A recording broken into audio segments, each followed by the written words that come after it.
Hello, my name is Farhan Shabnil, and I'm going to be explaining a chemical phenomenon in the show Breaking Bad. So the aim today is, did Breaking Bad accurately portray a thermite reaction?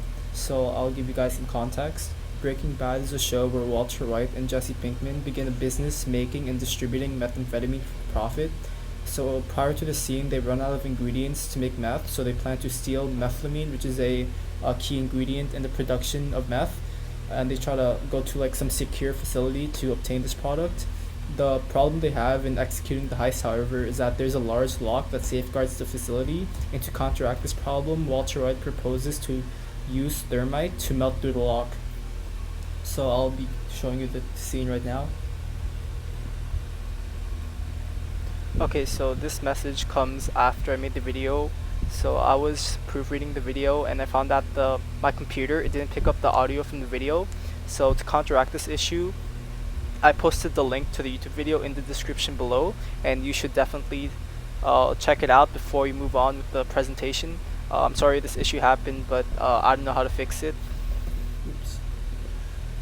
And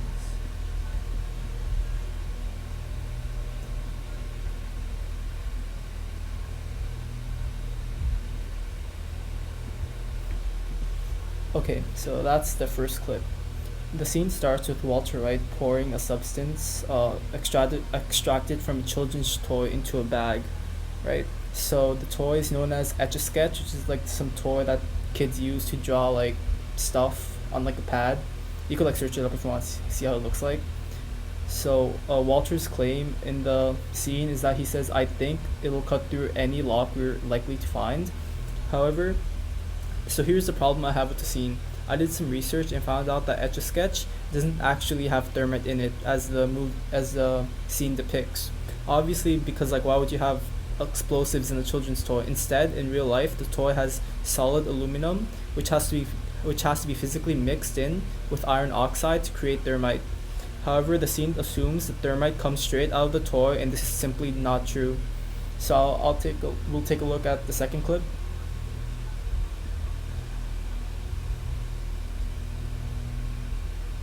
So this scene shows the thermite in action. Let me just fast forward to where it actually works. Once again, I made this edit after the video because my computer did not pick up the audio from the YouTube video. So I put the link of this scene in the description below. You don't have to watch it because it's more for the spectacles, but it's encouraged that you do so before moving on to the presentation. Sorry for the inconvenience.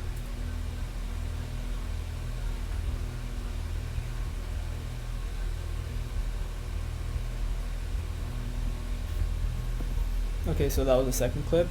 So now, before we answer this burning question, we have to understand what thermite actually is. So thermite is a substance composed of a metal powder and a metal oxide. This is an example right here. This is also known as the Goldschmidt's process, named after the person who invented this reaction. Thermite reactions give off a ton of heat. So it's because thermite reactions are extremely exothermic and they often produce temperatures higher than 4,000 degrees Fahrenheit. The uses of thermite are often used in welding, weaponry, and pyrotechnics. So next up, so let's look at the use of thermite in Breaking Bad. So one problem I have with the scene is that, hold up. Okay, in the previous scene, Walter ignited thermite with a lighter. Thermite typically needs high temperatures to initiate a reaction. This is often done with a thermite ignition mixture such as magnesium ribbon or sulfur to create an initial high temperature to get the reaction started. Simply like using a lighter on thermite will not produce an adequate temperature for this reaction to begin. So that's a criticism I have with this scene. Next up, let's see what reaction they actually use, because the thing about thermite is that it's not one reaction. There are many thermite reactions, but this is the reaction they use. I know this because, like I said earlier, this toy Etch-a-Sketch, the substance in it is aluminum, so this has to be the reaction they used. Iron oxide plus aluminum metal equals aluminum oxide plus iron metal, and then the temperature produced by this reaction varies, but it is around 3,000 degrees Fahrenheit. So next slide. Does Walter's claim hold true? Okay, so Most locks, like in like society, like master locks and stuff, to safeguard things, it's made out of brass, zinc, steel, and other metal alloys. These mixtures and like locks have like pretty low boiling points and can be easily burned through. However, in this case, since it's like a maximum security like facility and it has like dangerous substances that can be used to like create meth, so let's assume that the facility has a strong lock and is composed of stainless steel, which is extremely durable. So stainless steel has a boiling point of around 2600 Fahrenheit.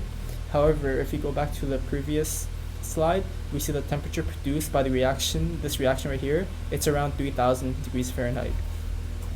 So because of this, this answers this question because 3000 degrees Fahrenheit is clearly enough to surpass the boiling point of stainless steel and melt through it. So, in answering the question, does thermite produce enough heat to melt through a strong lock? Yes. The question. So Walter's claim does hold true in this situation, and in real life, thermite can absolutely burn through a lock. So that's it for the presentation. Hope you guys enjoy.